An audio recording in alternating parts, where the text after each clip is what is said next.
გამარჯობა. ეს არის Core-Talk-ის მეორე ეპიზოდი და დღეს უნდა თქვას ძალიან საინტერესო ადამიანი, ნიკა ჭინჭიხაძე, რომელიც არის კროკობეთის product owner-ი და ასევე მთელმა თბილისმა რო იტყვინა 10 დღის წინ იმ მარათონის, თბილისის მარათონის race director-ი. ჯაბარხარ ნიკა. გამარჯობა, კარგად ძალიან. თქვენ როგორ ხართ პირველ რიგში? მადლობა მოწვევისთვის, ძალიან საინტერესო წამოწყება არის და ძალიან მიხარია, რომ ეს რაღაცები ხდება და თქვენც დაიწყეთ და აკეთებთ ამ ყველაფერს, გონია რომ ძალიან კარგად გამოგივათ და წარმატებას გისურვებთ პირველ რიგში. მადლობა. ხო, ჩვენც ძალიან გვიხარია, რომ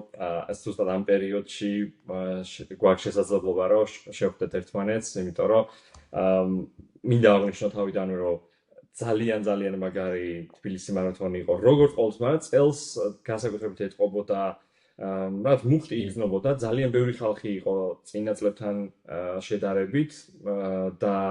იმის მიუხედავად, რომ რაც ალბათ ამაზე მერეც ვისაუბროთ, ბილეთები რო ამოიწურა რეგისტრაცია, ძალიან ბევრი ადამიანი სოციალში იწერებოდა, რომ უნდათ ბილეთების ყიდვა და მე ვიცნობ ხალხს უნომროდ რო ირბინეს, მაგრამ განწყობა რო ყოფილიყო და იქ რო ყოფილიყვნენ, მაგიტო რო ირბინეს და არ ვიცი საერთოდ შიდა სამზარეულო მანდ როგორ არის, მაგრამ მაგაზე მოგვიყვები, თუმცა ძალიან კარგი იყო, ასე რომ პირველ რიგში მადლობა ჩადებული შრომისთვის. მე ვერ ვიბინე და სტარტს უყურე და აი ძალიან ლამაზი საყურებელი იყო, რომ 3000 ადამიანი თბილისის ქუჩებში. 3500. კაი, რომ დავიწყოთ ცოტა უკნიდან, რადგანაც ამ community-ში ძირითადად გიცნობენ როგორც სირბილის ენთუზიასტ, წლებია დავიხარ, სხვადასხვა მიმართულებით, ანუ ტრეილი, რაც შეგვიძლია ავიღოთ, რაც sky racing-ი კიდე ცალკე, შეგვიძლია ავიღოთ road racing-ი, community-ში ყველაფერს ფაქტობრივად მოედე, მონაწილეობიდან დაწყებული, დამთავრებული road racing-ით ახალი რეისების დამატებით, როგორც მაგალითად მესტია ულტრა იყო და სრულად ახალი გამოცდილებით შექმნით უკვე საქართველოსთვის. როგორ დაიწყო შენ ცხოვრებაში ეს სირბილი, რაცაც უკავია ძირითადი ჰობი და ცხოვრების, ასე ვთქვათ, თამდები რაც არის შენთვის და აი პირველი იმპულსი რა იყო? ძალიან შორიდან თუ დავიწყებთ, ანუ სირბილთან ესეთ რაღაც პირველი შეხება რაც იყო, რაღაც სკოლის პერიოდია, ალბათ რაღაც იქ რაღაც ფიზკულტურის გაკვეთილები და ეგეთი რაღაცები რა, სადაც რაღაც დაჭერობანას თამაშობთ, იმიტომ რომ ფიზკულტურის გაკვეთილზე არავინ არ იცოდა რა უნდა ეკეთებინა, დასასვენებელი გაკვეთილი იყო ჩვეულებრივად და მაკედან, მაგრამ ისე ზოგადად ანუ სერიოზულად თუ შევეხებით ამ თემას, თვითონ სირბილით დავინტერესდი მაშინ, როცა თბილისი მარათონის პროექტზე დავიწყე მუშაობა 2015 წელს. 16-ში გავაკეთე პირველად თბილისი მარათონი, როცა ჰაიდელბერგში გადავედი სამუშაოდ და ანუ ინტერესი ის იყო და მიზანი ის იყო, რომ რაღაც პროექტს როცა აკეთებ, რომელთანაც აქამდე შეხება არ ქონია, მით უმეტეს და გამოცდილება არ ქონია, რაღაც არ იცი ეს ყველაფერი როგორ ხდება, ალბათ მნიშვნელოვანია, რომ მონაწილის პერსპექტივიდანაც დაინახო, იმიტომ რომ ბევრ ადამიანზეა თან საუბარი და რაღაც რა თქმა უნდა ეს ფიდბექი და რაღაცა ყველაფერი მოგდის, რომელიც შეგიძლია ნახო და წაიკითხო, მაგრამ შენი გამოცდილება ცოტა სხვანაირად გეხმარება ამ ყველაფერში რა და ეგ იყო რომ სირბილი იმიტომ დავიწყე რომ და მე ნახავ თვითონ ეს ადამიანები ან მოსამზადებელ პერიოდში რას განიცდიან, რას გადიან, რატო უდგებიან ამ ყველაფერს ესე სერიოზულად, რატო ბრაზდებიან რაღაცა ძალიან მარტივ პრობლემებზე, რომელსაც შეიძლება ღონისძიებაზე აღმოჩნდეს და რატო უნდათ ხოლმე რაღაცები გამოსწორდეს და ეგ იყო და ეგ ან პირველი ნაბიჯები რეალურად მაქედან დაიწყო და მე მაშინ რაღაცა ეგრე სერიოზულად რა თქმა უნდა არ ვიყავი ამ ყველაფრით დაკავებული როგორც ეხლა ვარ, ეხლა კაცილებით რაღაც სხვანაირად ვარჯიშობ და სხვანაირად ვდგები. თუმცა ეგ იყო რა პირველი ნაბიჯები რეალურად და მე მაქედან შევკრები და დაემატა და ბოლოს უკვე რაღაც უფრო სერიოზულად მოვყიდე ამ ყველაფერს ხელი. და აი როდის მივხვდი რომ სირბილი მარტო ჰობი არ იყო, იმიტომ რომ ჰობი შეიძლება იყოს კვირაში ერთხელ აკეთო და განტვირთვისთვის იყოს, მაგრამ ანუ ენთუზიაზმით როცა ჩართული ხარ და ცდილობ რომ განვითარდე, თქვა როგორც პროფესიაში ვითარდები კარიერაში, ისე განვითარდე სირბილში, ანუ როდის იყო ეს გარდამტეხი მომენტი? აი როცა როუდიდან ტრეილზე გადავედი, მაშინ და იდეაში რა არის, ანუ ძალიან მნიშვნელოვანია სირბილი რატო არ უყვართ ხოლმე, რომ რაღაც მომენტებში თავიდან და დიდი პერიოდის განმავლობაში, სანამ აი ძალიან ეფექტური და ისეთი გახდები, ძლიერი, ესე ვთქვათ, ძართულია და შემაწუხებელია, დამღლელია, არასასიამოვნოა და აი როცა რაღაც მაგას გადალახავ, ზოგი ადამიანისთვის შეიძლება იყოს 1 წელი, ზოგისთვის 6 თვე, რაღაც სხვადასხვა რაღაცებია დამოკიდებული რა. როცა მაგას გადალახავ და ეგ პროცესი უფრო სასიამოვნო გახდება და დაინახავ რამდენი ბენეფიტი აქვს რაღაც მენტალურ ნაწილში, ფიზიკურ ნაწილში და შემდეგ, აი ეგ უკვე მე ჰობისგან სხვა რაღაცად იქცევა, რაღაც ცხოვრების სტილი ხდება, შეიძლება პროფესიული გახდეს ეგ ყველაფერი და ძალიან სხვანაირად უდგები რა. ჩემთვის რეალურად სირბილი თავიდან ხო რაღაც ფორმაში ჩასადგომი თული იყო ერთ-ერთი და წეღარას თქვი ეგეც, მაგიტო დავიწყე, თუმცა მე უკვე ხო აი ეგ პროცესი რაღაც ავტომატური და ძალიან სასიამოვნო გახდა და თან ტრეილზე გადავედი და ტრეილი კიდე უფრო ჩემი აზრით უფრო სასიამოვნო სარბენი და ის გამოცდილებაა. სხვა რაღაცად გადაიქცა აბსოლუტურად და დღეს ხო ჰობი ნამდვილად აღარ არის ცხოვრების ნაწილია ჩვეულებრივი. და ან შენ თავს რო წარადგენ ხოლმე რომელი ტაიტლი მოდის პირველი product owner-ი თუ race director-ი? პროფესიული კუთხით თუ მივდგებით ხო არა ადამიანს რო ეცნობი ალბათ უფრო გასაგები არის ბევრისთვის რომ უთხრა რაღაც product owner-ი და პროექტის მენეჯერი და პროფესია და ასე შემდეგ, იმიტომ რომ საქართველოში მაინც ძალიან უცხო არის ეს ყველაფერი, რაც აი სპორტული ღონისძიებების ორგანიზება შეეხება და მით უმეტეს სირბილის ნაწილში, რომელიც ისედაც რაღაც ძალიან ისეთი ჯერჯერობით კიდე ნიშური და პატარა მზარდი, ძალიან მზარდი სხვათა შორის ბოლო რამოდენიმე წლის განმავლობაში, მაგრამ მაინც ჯერჯერობით მზარდი დისციპლინაა, ესე ვთქვათ და ამიტომ ხო რაღაც უცნაურია, ვერც გაიგებს ალბათ 99% ვისაც შეიძლება უთხრა რეის დაირექტორი რა არის, ვერ მიხვდება ვერავინ, ასე რომ ძირთად რა თქმა უნდა product owner არის race director-ი. არის ის დაგვის. კი, race director-ი არის იდეაში ადამიანი, რომელიც ღონისძიების, ამ შემთხვევაში სირბილის ტექნიკურ ნაწილზე თავიდან ბოლომდე არის პასუხისმგებელი. ანუ მას აბარია მთელი პროექტი, გარბენი და მისი ტექნიკურად გამართვა თავიდან ბოლომდე, რაღაც ლიცენზიების კუთხით, მარშრუტის კუთხით, ლოჯისტიკა ასე შემდეგ, ყველაფერი ამ ადამიანის ქვეშ ერთიანდება, გუნდი ყავს ჩაბარებული და მოკლედ ის არის პასუხისმგებელი თავიდან ბოლომდე ამ ღონისძიებაზე. საქართველოს რეალობაში ცოტა სხვანაირად არის, თბილისი მარათონის-ზე რო ვისაუბროთ ისევ, სადაც პირველად გაჩნდა ეს რაღაც ჯობი ჩვენთან იყო გაყოფილი რეალურად არსებობდა პროექტის მენეჯერი რომელიც მე ვიყავი და 90 კი და 100% ჩემი სამუშაო მთელი წლის განმავლობაში იყო ის რომ სხვადასხვა რაღაცებზე მე მუშაობა ანუ იქაც მარკეტინგული ნაწილი იყო იქ რაც გუნდების რეგისტრაცია და ინდივიდუალური რეგისტრაციები ანუ ყველაფერი რეალურად ასე მოიცავს და რეის დაირექტორი ყავდა გერმანელი ადამიანი რომელიც თავის გამოცდილებით ჩამოვიდა საქართველოში და გითხრა ეს ყველაფერი უბრალოდ როგორ უნდა გვეკეთებინა ისე რომ ყოფილიყო რაღაც საერთაშორისო სტანდარტის საერთაშორისო მძლევრობის ფედერაციის სტანდარტების დაცვის და წესებით ყოფილიყო და ანუ ტექნიკური ნაწილი მას ეხებოდა რეალურად, იმიტომ რომ ჩვენთან ეს გამოცდილება არ არსებობდა მაშინ რა. და გაყოფილიყო ორად. დღესდღეობით ისევ გაყოფილია, იმიტომ რომ რაღაც მოთხოვნებიდან გამომდინარე რეალურად იმ თვითონ თბილისის მარათონის და სპეციფიკიდან გამომდინარე, თუმცა რაღაც შემთხვევებში შეიძლება და ჩვეულებრივი პრაქტიკაა უცხოეთშიც რომ ერთი ადამიანი იყოს, რომელიც ამაზე თავიდან ბოლომდე მუშაობს და არ ჭირდებოდეს რაღაც მეორე ადამიანის ჩართულობა და პროექტის მენეჯერი არ ერქვას, პირდაპირ რეის დაირექტორი ერქვას, რომელიც იმ პროექტის მენეჯერის ფუნქციებსაც მოიაზრებს თავის თავში რეალურად. მაგრამ როგორც ჩანს, ყოველდღურად რა საქმე რო საკეთებ, როგორც product owner-ი, მანამდე რაც project manager-ი,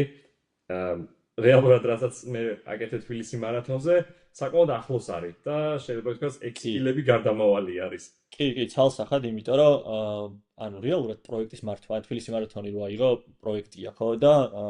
ჩვენ პროფესიიდან გამომდინარე, სხვა პროექტებიდან ტექ პროექტი იქნება თუ არა აქვს მნიშვნელობა რაღაც დიჯიტალ მარკეტინგული კამპანია თუ ასე შემდეგ. ხო, რეალურად ერთი და იგივე სტრუქტურა აქვს მაინც რა, რა თქმა უნდა, კომპონენტები და შემადგენელი სხვადასხვა და რაღაც end product სხვადასხვა არის, მაგრამ სკილი და მიდგომა და რაღაც გამოცდილების კუთხით ძალიან ბევრი კვეთა არის ცალსახად და კი, ბევრ რაღაცაში იკვეთება. საუბრობთ ჩვენ ტრეილზე, შენს გატაცებაზე. და რა თქმა უნდა საგზაო გარბენების ანუ მარათონს არ ვიტყვი, იმიტომ რომ მარათონული დისტანცია ჯერ არ აქვს. არა, ნახევარ მარათონები და რაც არის. რა განსხვავებები არის ამ მიმართულების ორგანიზატორობას შორის? და რომ მოგვიყვა აი ტრეილზე რას აკეთებ, ანუ გარბენების გარდა როგორ აორგანიზებ ამ განსხვავებაში, აი უსაფრთხოებაც აბსოლუტურად სხვანაირი იქნება ტყეში სირბილი versus ქალაქში სირბილი, ასე რომ აი მაგ მიმართულებით ცოტა რომ ჩაგვახედო. ანუ ვიდეოში თავარი განსხვავება ალბათ ის იქნება, რომ ქალაქის შემთხვევაში, იმიტომ რომ ქალაქს ეხები და ინფრასტრუქტურას ქალაქის და მოძრაობას, რაც თბილისის შემთხვევაში კი ვიცით, რაც არის და როგორიც არის, თავარი განსხვავება ეგ არის, რომ თბილისი მარათონის შემთხვევაში ძალიან რთულია რაღაცეები გააკეთო, აი ამ მოცემულობიდან გამომდინარე რა, როცა ტრეილზე უბრალოდ ბილიკებზე საუბრობ, სადაც მანქანები არ მოძრაობენ, არაფერს გადაკეთება არ გიწევს და რაღაც ეგ გივარდება მოკლედ ეგ პატარა ფაქტორი ვარდება. თუმცა იქით სხვა გამოწვევებია, მაგალითად ანუ რო შევადაროთ თუ თბილისის შემთხვევაში რაღაც ეს მოძრაობის ტრაფიკის და რაღაცების პრობლემაა ხოლმე, რაც უკმაყოფილებას იწვევს ხალხში, ტრეილის შემთხვევაში ეგ გამოწვევა ითარგმნება მაგალითად ლოგისტიკურ ნაწილში რა, იმიტომ რომ ტრეილს ჭირდება თუ დიდი დისტანციებზეა საუბარი მით უმეტეს ეს aid station-ები რაც არის მოსასვენებელი პუნქტები ესე ვთქვათ, რომელიც რაღაცა კილომეტრაჟის მანძილზე უნდა იყოს აუცილებლად სტანდარტით და შესაბამისად არის ხოლმე ხანდახან ისეთ შემთხვევები, გააჩნია რა თქმა უნდა ტრეილს, სადაც მისვლა ძალიან რთულია. აი მაგალითად ლისის მარშრუტი რო ავიღოთ, რომელიც ახლა მომავალ კვირას გაიმართება,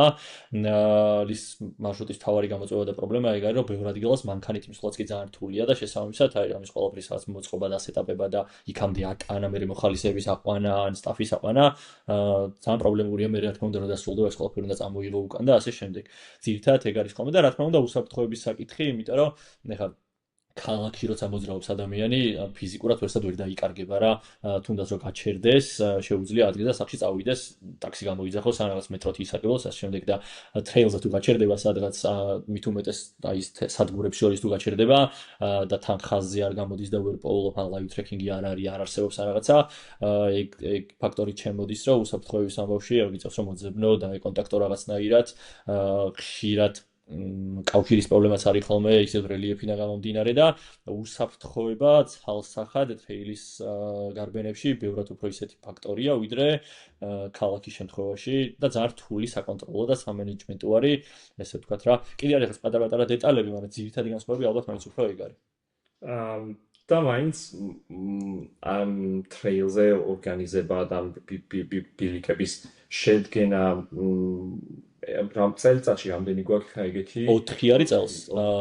კი, შარშანს 4 იყო პრინციპში, უბრალოდ მესტიამ ჩაანაცვლა ჰილსი და ადგილები გაუცვალეთ კიდე რამოდენიმე ღონისძიებას, თორე 4-ია კი. კი, და მესტია იყო რეალურად, რომელიც აქამდე წლების განმავლობაში საერთოდ კალენდარში არ იყო, დანარჩენები მეტნაკლებად მარშრუტი ბილიკები არსებობდა და ძირითადად შეგვეძლო იგივე რომ დაგვემეორებინა მცირე ცვლილებებით და მესტია არ იყო გაკეთებული. აი ეგ მაინტერესებს საერთოდ საიდან წამოვიდა რომ მესტიაში უნდა ყოფილიყო რაღაც ეგეთი. მე როგორ არჩიეთ ეგ ბილიკი, ანუ რა დამახასიათებელი უნდა ქონოდა, ან რატომ მაინც ეგ ბილიკი რა სახითაც ჩვენამდე მოვიდა და რატომ არ შეიძლება რომ სხვაგან გასულიყო, მაგალითად უშქულისკენ უფრო მეტად გადასულიყო და ასე შემდეგ. ძალიან საინტერესო არის ჩემთვის პირადად ეს ნაწილი. კი, მესტია ძალიან ისეთი ჩვენთვისაც ძალიან დიდი გამოწვევა იყო და ძალიან მნიშვნელოვანი დანამატი კალენდარში და ხო, ანუ ბევრი მიმართულებით იყო ძალიან ისეთი რაღაც რთული და დიდი სამუშაო რა. რეალურად თვითონ იდეა დაიბადა 2 წლის წინ, ანუ ჩვენ შემთხვევაში ჩემი და ქეთი ჩვენი მეგობარია UTMB-ის პირველი ქართველი ფინიშერი, გეცოდინებათ. ვიყავით წასულები უშგული მესტიის ბილიკის სარბენად. მაშინ უკვე ახალი დაწყებული არ ქონდა დაახლოებით 2 წელი უკვე ტრეილს დავუვდით, აქტიურად მოკლედ ულტრა დისტანციებზე მაგ პერიოდში ვარჯიშობდით და ვეზადებოდით და გადავწყვიტეთ რომ ნუ რატომაც არა წავიდეთ სვანეთში, იმიტომ რომ ერთ-ერთი ყველაზე ესეთი რაც გამორჩეული ადგილია ყველაფრისთვის, თან ჰაიკინგის ბევრი ბილიკია და რაც ყველაზე მარტივად ვიპოვეთ იყო და ცნობილი უშგული მესტია, ან პირიქით მესტია უშგული, რომელიც გინდა, რომელი მიმართულებითაც გინდა და მაშინ ამ სირბილის დროს მთელი 60 კილომეტრი ეს მარშრუტი და მთელი 60 კილომეტრი მაგაზე ვლაპარაკობდით, რომ არ შეიძლება, რომ საქართველოში მით უმეტეს მესტიაში და სვანეთში არ არსებობდეს ეგეთი ღონისძიება, იმიტომ რომ პოტენციალით, ანუ როგორც ლოკაცია და თვითონ ადგილმდებარეობითაც და უბრალოდ რელიეფით და ბუნებით და ასე შემდეგ არის აბსოლუტურად იდეალური ადგილი ამ ყველაფრისთვის. და მაშინ ძალიან ჩახრჩა, მაგის რესურსი რა თქმა უნდა ხალხ ადამიანს არ ქონდა და სულ რაღაც ლაპარაკობდით ხოლმე ამ ყველაფერზე და შარშან უკვე როცა ტრეილაბის გუნდთან ერთად დავსხედით და გავწევრიანდით ჯერ ეგეთი შეუერთით ტრეილაბს და დავიწყეთ ამაზე ლაპარაკი, მათაც რა თქმა უნდა ნაფიქრი ჰქონდათ, უბრალოდ გამოწვევა ის იყო, რომ რაღაც ჩვენი მთავარი სამსახური ტრეილაბი არ არის რა, რეალურად არც ერთი ადამიანის, მე ჩემ შემთხვევაში რაღაც ლაპარაკობდით product owner-ი ვარ, სხვაებია გოგა და თო და ქეთიც მათ შორის და კიდე ვინც არიან მიშა და ბიჭები, ყველა სხვა სამსახური აქვს რეალურად და რაღაცნაირად ვახერხებთ, იმიტომ რომ ჩვენი გატაცება და სიყვარული არის, ესე ვთქვათ, ტრეილების მიმართ, რომ ეს ღონისძიებები ვაკეთოთ. და ეგ იყო მთავარი გამოწვევა, რომ დრო გამოგვენახა იმისთვის, რომ მესტი იმდენად შორს არის თან თბილისიდან, აი ლისი აქვეა, ყაზბეგიც არ არის ისეთი შორი და თბილისის სათაკველო ღარმის ერთაგ მთაწმინდაზეა და მარტივი გასაკეთებელია. და მესტია ხო, ანუ ეგ იყო გვაშინებდა ძალიან, რომ აი აქ თბილისიდან მაგას ვერ გააკეთებ, რა უნდა ჩახვიდე რამოდენიმეჯერ მაინც წლის განმავლობაში, იქ ადგილზე როგორ დაგხვდება, როგორ შეხვდებიან ამ ყველაფერს, ბევრი რაღაც პრობლემა იყო და ну ბოლოს საბოლოო ჯამში მაინც რაღაცნაირად კაი გავრისკო და გავრისკეთ რა. ხო და რო გავრისკეთ საბოლოო ჯამში აღმოჩნდა, რომ ადგილობრივ მუნიციპალიტეტსაც და DMO სამსახური არსებობს, იქ რომ ადგილობრივი ტურიზმის განვითარების დეპარტამენტია რეალურად, ძალიან უნდათ ამ ყველაფრის გაკეთება, ძალიან მაგრა ჩაერთნენ თავიდანვე, ძალიან დაგვეხმარენ, მართლა იგეთი დამოკიდებულება, მე პირადად, აი ძალიან დიდი ხანია ყველაფერს ვაკეთებ, არსად არ შემოხვედრია, იმდენად დაინტერესებულები იყვნენ და იმდენად ჩართულები ამ ყველაფერში, რომ პირველი დღიდან ბოლო დღემდე ყველაფერში გამოვკვდნენ და დაიჯერეს, რომ საინტერესო ღონისძიება იქნებოდა, ძალიან წაადგებოდა ქალაქს და თვითონ რეგიონს და მოკლედ ძალიან დაგვეხმარენ. მარშრუტის ამბავს რაც შეეხება, ბევრი მარშრუტი, რომელიც შედის თუდაც ულტრადისტანციის მარშრუტებზეც, 70-იანზეც და 100-იანზეც და პატარებზეც ნარბენი ჰქონდა, ნაწილ-ნაწილ არ მედაკიცის რაღაც ნარბენი ჰქონდა, დათოს რაღაც ნაწილი მიშაც ძალიან ბევრჯერ და კარგად იცნობს სვანეთს და რაღაცნაირად ეგრე შევაგროვეთ ეგ ყველაფერი, რომ ეს ბილიკი ვიცით და კარგია, ეს ბილიკი ვიცით და კარგია. რაღაცები რა თქმა უნდა იყო ისეთი, რომელიც არ ვიცოდით და ჩვენ კი არა, ადგილობრივებმაც აი რო ვკითხეთ რაღაც სადაც გავატარეთ ბილიკი, ადგილობრივებმაც არ იცოდნენ, რომ ეგ კი ძალიან ძველი ბილიკია, მაგრამ აღარ გამოუყენები, რაღაც 20 წელია და საერთოდ აღარ არსებობს და მაგის სანახავად ვიყავით მე ჩასულები, რამდენად გამოგვადგებოდა, არ გამოგვადგებოდა ეგეთი რაღაცები და საბოლოო ჯამში გამოვიდა, რომ რაღაც ნაწილი შევამოწმეთ, ნაწილი გვითხრეს, რომ კარგი იყო და ისე შევიყვანეთ, ნაწილი ისეაც ვიცოდით, რომ ჰაიკინგის ბილიკები იყო და ესე რაღაცა შედგა ჯერ პატარა დისტანციები რა თქმა უნდა და მე ამას დავაშენეთ 70 და 105 კილომეტრიანი დისტანცია, რომელიც გამოვიდა ძალიან მაგარი და თამამად ვიტყვი მართლა ყველანაირი განაჭარბების გარეშე, რომ ჩემი აზრით ევროპაში ერთ-ერთი საუკეთესო მარშრუტი არის, რაც შეიძლება ტრეილზე ირბინო სვანეთში. ვადასტურებ მიუხედავად წელი გამოცდილებისა და როგორც მონაწილე, რომელმაც 100 კილომეტრაზე არ ყოფილა, ულტრა არ მიგებენია, 47 იყო, მაგრამ 47 იდეაში ულტრაში ტრეილზე არ ვეძახით ულტრას, მაგრამ ხო, შეგიძლია დაუძახო კი. ტექნიკურად ულტრა არის, 42 ზევითაც არის ყველაფერი ულტრა, ასე რომ კი. მაგრამ მოდი ნორმალურ ულტრას დაველოდოთ, სანამ დავუძახე, მაგრამ სასწაული იყო ყოველი ახალი რაღაც აღმართის მერე ყოველთვის ახალი სანახაობა გვხდებოდა, ძალიან კარგი ამინდიც იყო და სხვათა შორის ტექნიკურობიდან გადმომდინარეც არ იყო იმდენად ტექნიკური, რომ Sony მარტო ტექნიკურობაზე დაგედო, ანუ მიქსი იყო ყველაფრის და კიდევ დამატებული, რომ ამ ალტიტუდაზე, სადაც ვიყავით, არ იყო გაუსაძლისი, რომ მაგაზე ვერ გაგეკეთებინა, მაგალითად, თუნდაც ულტრა რო ვერ გაეკეთე, ან თუ შევადარებთ მაგალითად სხვა სამთო გარბენებს, ზოგჯერ არის, რომ ალტიტუდა იმდენად სწრაფად იღებდა, მე გირტყავს, რომ ფაქტობრივად თელი შეჯიბრი უკვე მარტო ალტიტუდასთან გამკლავების წინააღმდეგ ხარ რა. ასე რომ მართლა საუკეთესო. ხო, მესტიაში იდეაში აი იმ ხუთი დისტანციიდან რაც არსებობს და ეხა წელს ქონდა და მომავალ წელსაც სავარაუდოდ ალბათ იგივე დისტანციები გვექნება 57 კილომეტრიანი რომელიც შენახსენე და ირბინე ჩემი აზრით ყველაზე სახალისო რამდენად 57 კილომეტრის ეხა სახალისო რამდენად არის ცალკე თემაა მაგრამ ყველაზე ისეთი რაღაც კარგი სარბენი მარშრუტია ცალსახად იმიტომ რომ რა ეგ ფაქტორიც რომ ძალიან სიმაღლეზე ძალიან მაღალზე არ ადიხარ და თვითონ ტექნიკურობიდან გამომდინარე და რელიეფიდან გამომდინარე ძალიან ისეთია რა პატარა ტექნიკური მონაკვეთები რა თქმა უნდა არის თუმცა მთლიანობაში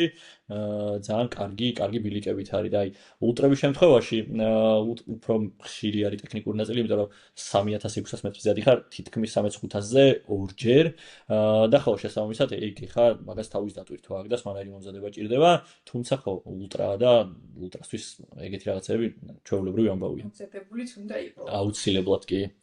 და ბარემ რო გიქრა შენი გარბენებისთვის როგორ ემზადები რა თქმა უნდა კონკრეტულ გარბენისთვის ის გექნება რაღაც სპეციფიური უბრალოდ შეჯიბრისთვის სპეციფიური პროგრამა გექნება მაგრამ როცა გიყურებ ხოლმე სტრავაზე შეიძლება უცებ დღე გათენდეს და აი ესე ძალიან ჩვეულებრივად 45 კილომეტრიანი 50 კილომეტრიანი რაღაც გარბენი კონდეს და რა თქმა უნდა წლები უნდა ამ დონეზე რო იყო რომ ჩვეულებრივად ირბინო მაგრამ რა არის ძირითადი კომპონენტები შენს ვარჯიში ზოგადად წლის განმავლობაში როგორ უყურებ ან თუ გაქვს დასახული მიზანი რომ რაღაც დონემდე უნდა განვითარდე ამ წელს ჩემ შემთხვევაში ან მე სირბილს წერანს ვამბობდი რომ ცოტა ისე რაც ხანერთ უყურებ ან რეალურად არ არის ჩემთვის რაღაც ფიტნესის მიმართულება და არ მაქვს მიზნად რომ მაინც რაღაც სუპერ ფორმაში ვიყო და ძალიან ჯანმრთელი ვიყო და რაღაც სუპერ კარდიო მქონდეს და ეგეთი რაღაცები ანუ ჩემს არის უფრო მენტალური ნაწილია და იმდენად ანუ ეხა უკვე რაღაც უფრო ეფექტურად ვაკეთებ ამ ყველაფერს და ყოფნის ენერგია და უფრო თავისუფლად შემილია სირბილი იმდენად სასიამოვნო პროცესი გახდა რომ აი ეს რაღაც ლონგრანები და გრძელი დისტანციები ამ რაღაც სიამოვნებას ატმობს რეალურად რა და შესაბამისად ანუ ძალიან ვცდილობ და ეგეთი მიდგომა მაქვს რომ აი კორტნი დეულტერი გაგიგიათ ალბათ ლეგენდა არის ამ სპორტის ერთ-ერთი რაც ყველაზე დადებითი პერსონაჟი და ერთი მიდგომა აქვს რომ რა თქმა უნდა სტრუქტურირებული ვარჯიში აქვს ეხლა ყველა ვარიანტში რაღაც სტრუქტურა და მიდგომა აქვს მაგრამ ესე რომ აი დღეს გავედი და დღეს უეჭველი უნდა ვირბინო 5 კილომეტრი და ხვალ გავედი და ხვალ უნდა ვირბინო 12 და ამ ინტენსივობით უნდა ვირბინო და მაგას არ აკეთებს და მე ძალიან მივესალმები ჩემსაც ძალიან ისეთი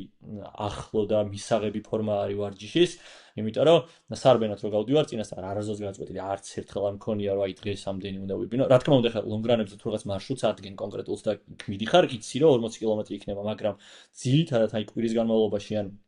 ჩვეულებრივ დღეებზე უბრალოდ გავდივარ ხოლმე და შეგრძნებიდან გამომდინარე თავს როგორ ვგრძნობ რამდენადაც სიამოვნებს და რამდენადაც ხვდები რომ გამომივა და ორგანიზმს არ დავტანჯავ და რაღაც არ გადავიღლები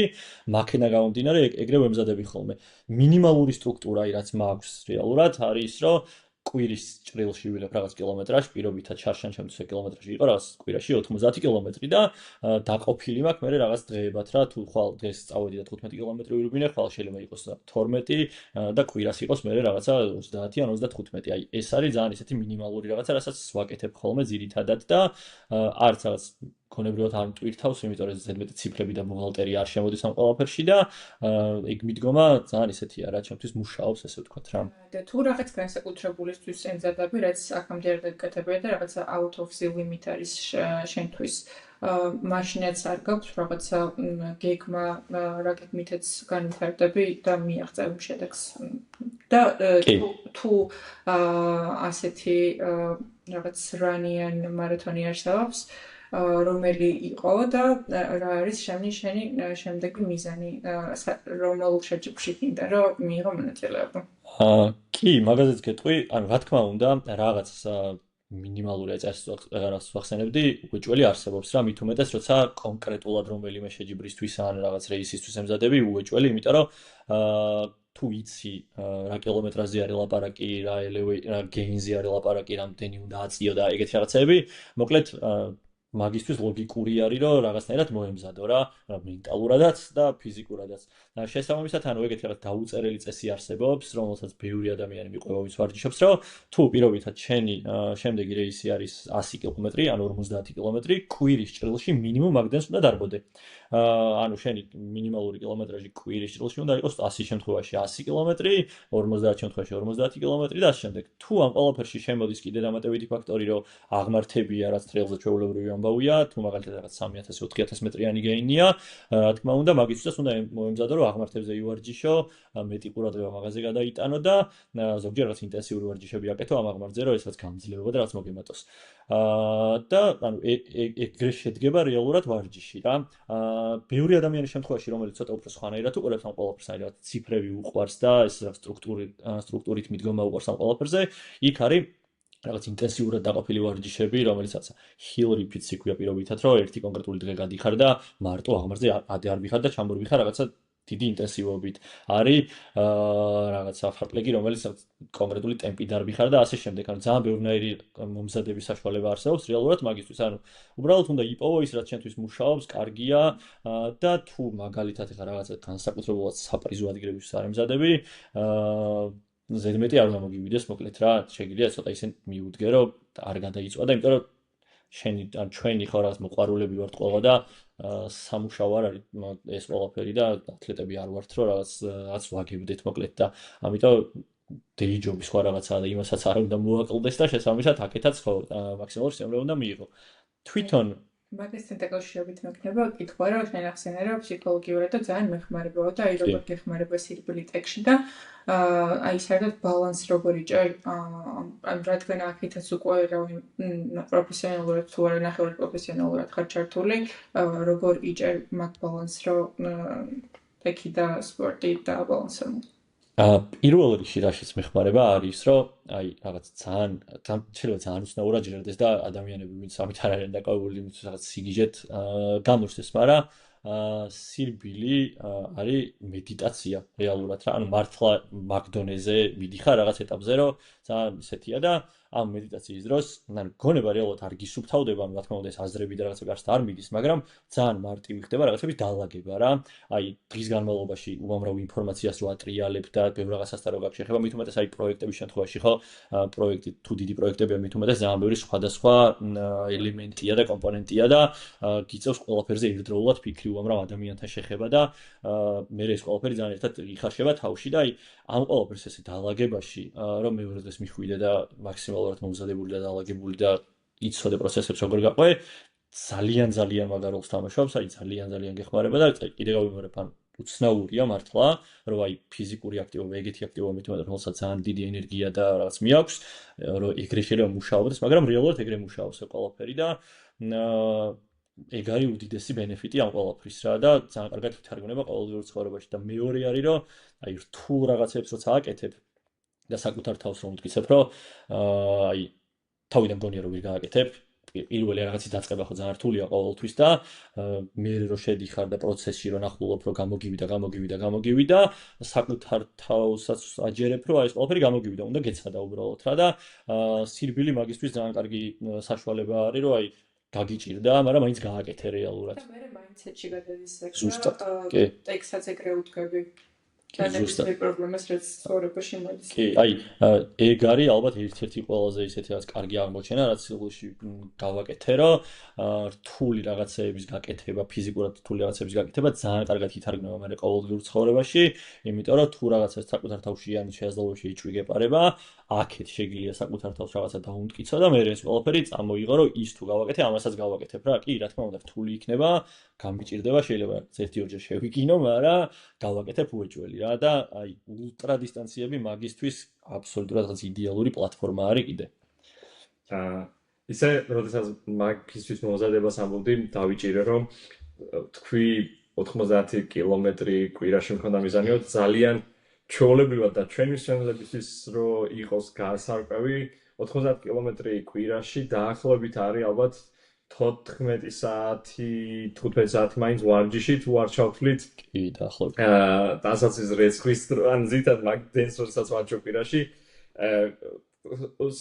ვარჯიშის გარდა გაქვს სულ საჭმელი უნდა ჭამოდააკეთო სუქშია. სუქშია და სუტასაც უზრეცხო კი. სხვანა და ეგ არის უდიდესი პრობლემა მართლა. იმიტომ რომ არაფერი არ ყოფნის რეალურად, ანუ რამდენი დასვერც არ უნდა იყიდო, რეალურად მე ანუ სულ პროცესი არ ჩერდება რა. კი, 90 კილომეტრი, ხო, ანუ ჩემ შემთხვევაში მაქამდე რაღაც ეტაპზე ავედი და მეჭირა დაახლოებით 4-5 თვე ვარჯიშობდი ეგრე. თუმცა ანუ რა ყველას არ ურჩევ, არ არის აუცილებელი რომ ეგრე იყოს, ანუ კვირაში მაგალითად 50 კილომეტრი რეალურად ძალიან ბევრი კილომეტრია რა, ნებისმიერ ადამიანს რომელსაც უბრალოდ ჭირდება რომ კარგად ირბინოს და ეფექტური იყოს და კარგ ფორმაში იყოს სივილისთვის, თავზე გადაუვა 50 კილომეტრი. მე უბრალოდ რაღაცა მაინტერესებდა რამდენად შენარჩუნებადი იყო ჩემ შემთხვევაში ფიზიკურად რომ ეგ გამეკეთებინა და მაგას ტესტავდი მოკლედ მაგ პერიოდში.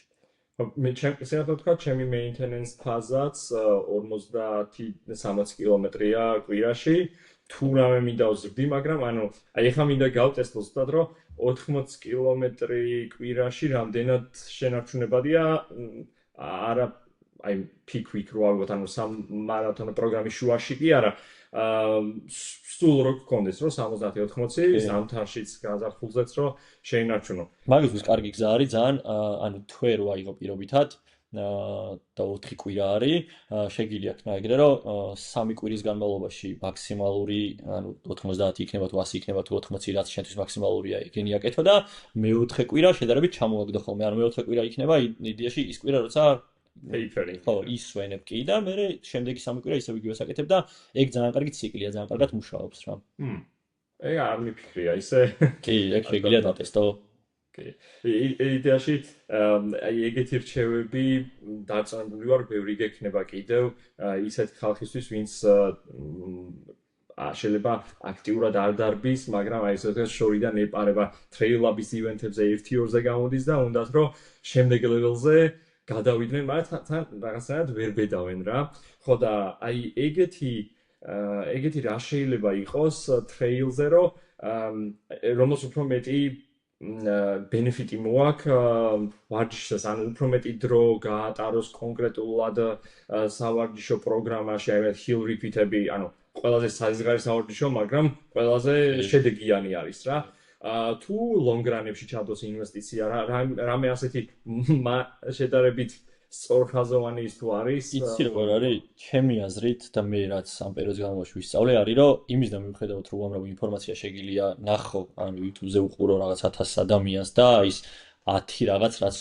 ნეტამ ცოდნო და სანამ სირბილს დავიწყებდი ან რაღაც ვარჯიშს დავიწყებდი, ეგეთი რაღაცები უამრავი შეგიძლია ნახო და მართლა ანუ ლეგიტიმური რჩევები არის, რომელიც ბევრ რაღაცაში წინ წაგწევს, მაგრამ საბოლოო ჯამში ისევე როგორც არის ყოველდღიურ ცხოვრებაში, ყველაფერი დადის პრაქტიკაზე რა და ყველა ადამიანს ვინც ეხლა რაღაცას იწყებს, ურჩევდი იმას, რომ პირველ რიგში კონსისტენტურობა არის ის რაღაცა გასაღები,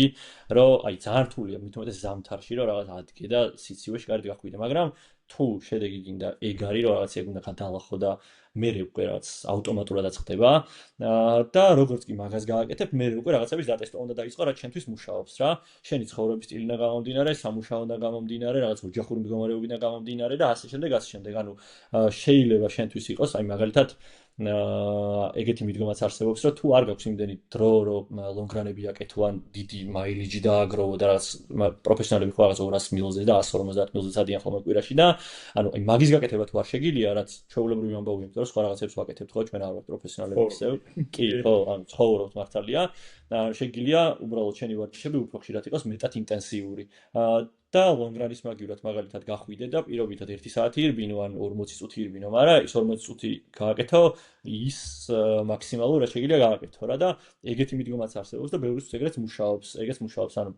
რა შემცაც იმუშაოს. თუ ეგ არ არის შენი პრობლემა დრო და რაღაცა, შეგიძლია გაანაწილო მაქსიმალურად ეს რაღაცა 80-100 კილომეტრი და რაღაცა 20 მე კვირას 40 და ეგრე დაყო. ანუ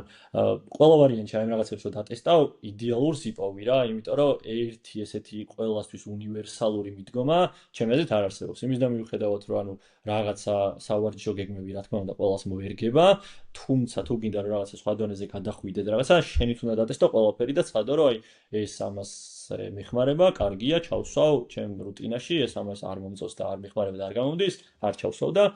მე გაიფილტრება თავისით ყველა ვარიანტში. იგივე არის ზუსტად აი ფეხსაცმლის შერჩევის ამბავზეც რა, მანდაც რომ მიდიხარ ხოლმე, უამრავი ადამიანი გირჩევს რაღაცას, იმიტომ რომ თავისი გამოცდილებიდან იცის, ან ვიღაცა მურჩია და სადაც მოისმინა და რეალურად ფეხსაცმელიც ეგრე ირჩევა, რომ ძალიან ბევრ შეცდომას დაუშვებ, ერთი-ორჯერ არასწორ რაღაცას იყიდი და მე იპოვი იმ რაღაც ვარიანტს, რომელიც შენთვის მუშაობს და გამოიყენებ სულ. ოკეი, მოდი ცოტათი გადავიდეთ ტექნოლოგიებისკენ, იმიტომ რომ დღევანდელ სამყაროში ხელოვნური ინტელექტის და ამის ირგვლივ თემას ვერ ავწდებით. შენი აზრი მაინტერესებს, რა როლი შეუძლია, რომ ტექნოლოგიებმა ითამაშოს სირბილის მომავალში განვითარებაზე. ეხლა რა ხდება ალბათ მაგას ყველა ვხედავთ, რადონითა და 1000 უაზრო გაჯეტიც კი იქნება, რომ ვითომ რაღაცა სირბილი გაგვიმარტივოს. შენი ამიტომ მაინტერესებს რადგანაც სცენის უკანაც ხარ ჩახედილი ორგანიზებაში და ასე შემდეგ, როგორი იქნება მომავალი და როგორ წარმოგიდგენია ხელოვნური ინტელექტი მწვრთნელის ნაცვლად, რაღაც შეჯიბრებებში რა დენად შეიძლება ენდო ხელოვნური ინტელექტის პროგრამებს, სავარჯიშო პროგრამებს შედგენენ, რაცა ზოგადად მოსაზრებები. კი, მაგაზე, ანუ სირბილის გამარტივებაზე ვიტყვი ერთ მომენტს, რომ ანუ სირბილი მარტივი არ არის იქნება, იდეაში შენ გახდები უკეთესი რეალურად ეგრე გამოდის რა, ანუ ის effort-ის კუთხით და რაღაც იგივეა აბსოლუტურად, ანუ 5 კილომეტრი ყოველთვის 5 კილომეტრია და 10-ით 10-ია რეალურად, ანუ თავიდან შენ გიჭირს და მე უკეთესი რო ხარ, უკეთესად გამოგდის უბრალოდ ეგ ყველაფერი და ანუ მაგას ვერც ხელოვნური ინტელექტი ვერ შეცვლის და ვერც ვერანაირი მიდგომა. და თვითონ ანუ AI-ის ნაწილსაც შეეხება და ამ სპორტში როგორ შემოდის და რანაირად, პირველი შენც რაც ახსენე, ეგ არის რომ ძალიან ბევრი ადამიანისგან გამიგია, მათ შორის საქართველოშიც, ვინც აი დღეს იწყებს და არ იცის, ან თან ჩვენთან ხო პრობლემაც არსებობს, რასაც ვიძახდით, რომ ჯერჯერობით ძალიან მზარდი პატარა, მაგრამ მზარდი community-ია და ეგ რაღაცა გამოცდილება, რომ ვიღაცას ასწავლოს სირბილი ან რაღაცა პროფესიონალურ დონეზე იყოს თვითონ და ეგ გამოცდილება აზიაროს, ძალიან იშვიათია რა, იმ მწვრთნელს საქართველოში ფაქტობრივად ვერ იპოვი. ან ძლევოსნობის ფედერაციაში ლევ მიხდე, მაგრამ ის რაღაც სხვა სპეციფიკაა, ხო, ძლევოსნობა ან მარათონს უნდა დარბოდე, ან რაღაცა ტრეკზე დარბოდე და ასე შემდეგ. შენ რო ტრეილში არ ითარგმნება იქ ყველაფერი და ცალკე სხვა ამბავია. ხო და ანუ ძალიან ბევრი ადამიანისგან გავიგე, მაგას ვამბობდი, რომ კარგად გამოიყენეს ძალიან AI იმისთვის, რომ მწვრთნელი შეეცვალათ რეალურად რა. არიან ადამიანები, რომელსაც ისწავლეს უბრალოდ კარგად პრომპტის მიცემა და სწორი შეკითხვების დასმა და დავალების მიცემა და აქედან აგებული შედგენილი გეგმით, რომელიც AI მისცა, რეალურად ძალიან კარგი შედეგები დადეს. აი, თბილისი მარათონზეც იყო რამოდენიმე შეთქვა, კომენტარებშიც კი შეხვდა, რაღაც პოსტის კომენტარებში კითხულობდი, რომ აი მე ამით ვივარჯიშე და შარშან თუ ჩემი შედეგი იყო პირობითად ნახევარ მარათონზე 2 საათი და 5 წუთი, წელს 1 და 50 ჩამოვწდი და ძალიან კმაყოფილი იყო. სხვადასხვა მესტიისთვის AI პროგრამა მქონდა, რომელსაც ყოველკვი, ანუ MCP დავწერე ინტერვალს ICU-ს უერთდებოდა და ყოველი სირბილის მერე ანუ ახალ ინფორმაციას აძლევდა, რომ აი ეს წინა სირბილები ასე მომწია, ასეთი მქონდა heart rate და მიაპდეითებდა პროგრამას და ფაქტობრივად ჩემზე მორგებული იყო, რომ რა დღეს უნდა გამეკეთებინა და ვფიქრობ, რომ კარგად განმავითარა. რა თქმა უნდა, შემდეგ წელს გავჯეროსაც ვესწრებით ეს, მაგრამ მსგავსად გავაკეთე მე თბილისი მარათონისთვის დიდად არ მომზადებოდი, იმიტომ რომ მთელი სეზონი მომზადებოდი, მაგრამ მქონდა ეს AI პლუს RANA აპლიკაცია, რომელიც ასევე AI-ს იყენებს და სტრავალები და სხვა შორის. კი, და ყველა სხვა კომპონენტი ალბათ ვითარდებოდი ზოგადად და ჩემი ფიტნესი ზემოთ ადიოდა, მაგრამ წინა თბილისი მარათონი, როდესაც დიდი პაუზის მერე სირბილი დავარესტარტე, მაგის მერე 31 წუთიანი სხვაობა მქონდა, 2:15 მქონდა, წელს 1:44-ში გავაკეთე,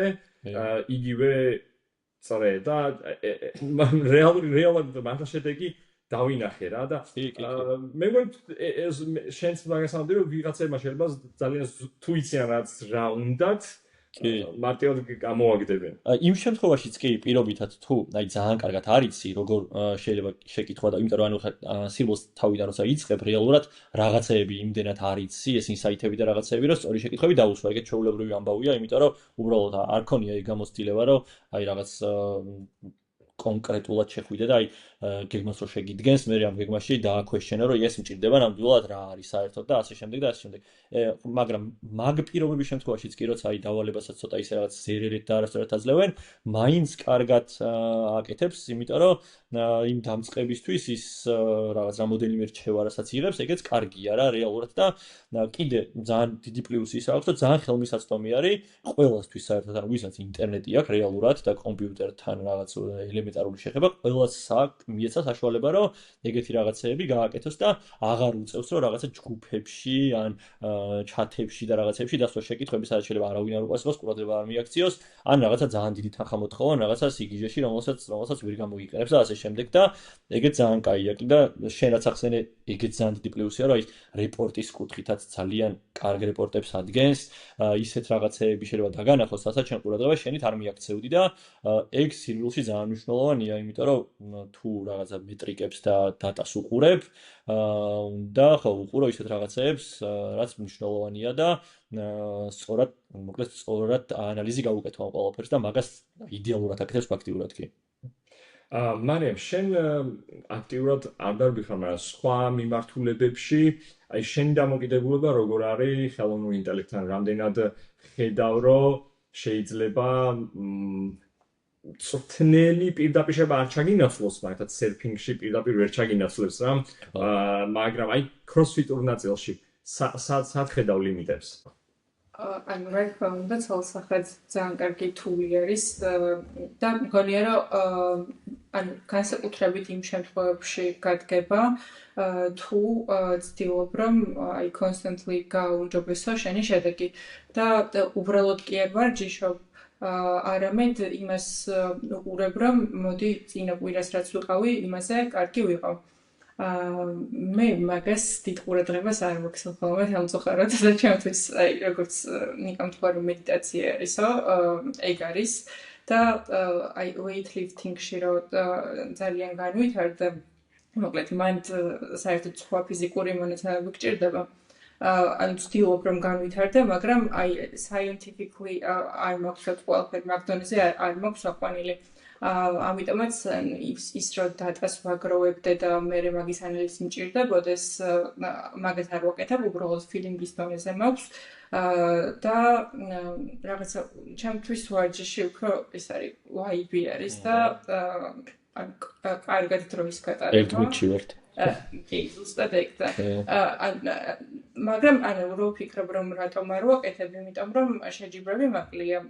თქვენ რო შესაძლებლობა გაქვთ რომ რაღაცა თვეში ერთხელ მაინც თუ იმოგზაურებ, თუნდაც მიიღო ტრეილრანში მონაწილეობა, ჩემთვის ეგ შესაძლებლობები არ არის და ანუ წელიწადში ერთხელ რომ მოდის ხოლმე CrossFit Open-ი, მაგ დროს ვამბობ რომ აი რატო არ გავაკეთე მეტი, მაგრამ ეს ყველაფერი უფრო ხშირად ხდებოდეს, უფრო დამატებითი мотиваცია იქნებოდა, რომ უფრო მეტად ვიმუშაო ნიუანსებზე. კაი. Makes sense. სხვათა შორის ეხლა გამახსენდა, მესტია ულტრასტის რომ მზადებოდით, იყო რომ ერთ სასტუმროში ვიყავით ყველანი მორბენლები რა, შეკრებილები 1.15 მეორე ეგეთი შემთხვევა იყო სხვა შორის. და ყველა სხვა დისტანციაზე იყო დაწყებული 21-დან შედავით გამოცდილები, 47-ზე ვინც გავდიოდით, მე მგონი ის იყო, რომ აი გამოცდილება უკვე გაქვს, მაგრამ გეშინია ულტრასი და ყავდნენ 100 კილომეტრიანის მორბენლები, რომლებიც ანუ გენდალფივით უკვე ძველები, გამოცდილები 10-15 წელია დარბია, ყველაფერი უნახავს და აი თავარი რაც იყო იმ საღამოს რო ერთად ვაზიარებთ გამოსვლას, რომ ტრეილზე საათობით ცირბილი გავსო, რომ აი ჰობიტები რომ მიდიანო, სადღაც დიდი ხანიო ფეხითო, აი ეგრე მოგზაურობო, აქეთ ბალახი, ტყე და ძალიან ჩვეულებრივად შეგიძლია ჩართო მაგ დროს ბეჭდების ბრძანებლის საუნდტრეკი და ერთხელ მართლა გავაკეთე და სულ აი მაგრამ ლაივზე დარბიხარ, მე როგორ რიცხვები არაფერ არ გაინტერესებს, სულ სხვაგან ხარ და კი არის runners high რო არის არ ვიცი რამდენად გქონიათ ეგ შემთხვევა. კი. ხო, ან მარიამი ჩვენ არ დარბიხარ, არ გეცოდინება სირბულში არსებობს ეგეთი რაც runners high ქვია და როცა ასე ენდორფინები ძალიან ჭარბად გამოიყოფა და მართლა რეალურად ანუ რაღაცა არაფხიზელ მდგომარეობაში ხარ, რეალურად ანუ ეიფორია არის უფრო ეგ მდგომარეობა და ხო, ანუ მაგ მდგომარეობაში რომ შედიხარ, დაკარგული ხარ ძალიან დროშთა სივრცეში, თან ისეთია რა, ძალიან კარქასიაძე ხარ, კარგად ხარ, არანაირი ტკივილი და არაფერი არ გაწუხებ. თან ძელიტინაციების შემთხვევაში რამოდენიმეჯერ შეიძლება მოხდეს ეგ ყველაფერი თუ მაინდა-მაინც რაღაც შაქარი არ დაგივარ და არ ქშია და სუთხასიაძე არ ხარ და ამ შემდეგ ხშირად მოდის იმის და მიუხედავად რომ ძალიან რთულ რაღაცას აკეთებ და ძალიან მაგარი რაღაცა არის ეგეც. რეალურად ძალიან ედიქტივ არის და ყოველ სპორტში არის მგონი crossfit-იც არის, როცა რაღაც ძალიან რთული ვადი არის და ბოლომდე დაიხარჯები, მერე ზუსტად იგივე ფილინგები რაც ჩვენ აღწერე, იგივე მოდის აქაც და ანუ ყოველ ფიზიკურ აქტივობას აქვს და კი, ცალსახად. თან ანუ ისიც არის, რომ რეალურად ხო ეგ არის, რომ საკუთარ თავს როცა ეჯიბრები და რაღაცა გამოგივარ რთული, ძალიან სასიამოვნოა რა, ანუ რაღაც გადალახავ, მიაღწევ, შედეგს დაინახავ. ანუ ეგ არის რეალურად მაგის გამო ხშირად მაგის გამო ვაკეთებთ ეგეთ რაღაცეებს და ძალიან გსიამოვნებს და მე რაღაც გინდა რომ ნახო შემდეგი რა შეგიძლია გააკეთო კიდე რა და თან ის არ დაკარგო ეს შედეგი რაც აქამდე გააქვს და ხო რეალურად მე სულ რაღაც ჩართული ხარ მაგ ციკლში. პროცესი გსიამოვნებს და ანუ შედეგიც, მაგრამ პროცესი უფრო ვიდრე შედეგი. მაგაშიც გეთახმები. შედეგს როგორც კი დადებ, ადამიანი გასვლობები არის, მაგრამ აი 5-10 წუთში ახალი რაღაცა გინდა რა. აი წარმოიდგინე და თუ რამაც დისკვალიფიკაცია რაღაცა დაგემართა, მაგასაც მარტივად შემოიელო, იმიტომ რომ ახლიდან მოდი კიდე გავაკეთოთ რა, რომ შეიძლება მთელი დღე ჭაობში მოგიწიანო რაღაც წყალში გატოპვა მოგიწიოს, ტალახიანი დარბი ხარ, მშიერი, დასიცვი, ყველაფერი გთქივა და მორჩა მაგარია შეგიძლია აღნიშნო და მიდიხარ და ათვალიერებ კიდე სად არის რეისები. აი type 2 fan გამოთქმა რო არსებობს, ეგ არის რა, რომ იმ მომენტში საშინელება არის, აი ძალიან შეიძლება გტკიოდეს, გაწუხებდეს, მართლა იგინებოდე რა საკუთარ თავს, აი აქ ამინდა მაგმარზე რატო ავდივარ, მაგრამ როგორც კი დაამთავრებ, აი იმდენად ემოციური და ესეთი მომენტია, რომ მართლა ანუ ყველა ადამიანი, მე არ ვიცი ეგეთი ადამიანი, რომ რაღაც ერთი შემოიფარგლებოდეს, რომ აი ეს რეისი მოურჩი და всё, ამით დამთავრდა ჩემი რაღაც სირბილთან ურთიერთობა. პირიქით მეორე დღე შეიძლება რაღაც უფრო საშინელებაზე დარეგისტრირდეს, უფრო ტანჯვაზე, მაგრამ ანუ მართლა ეგრე არა რეალურად ეგრე მუშაობს ეგ ციკლი. და შენთვის რა არის ეგეთი შეჯიბრი, რომელიც გინდა რომ ირბინო და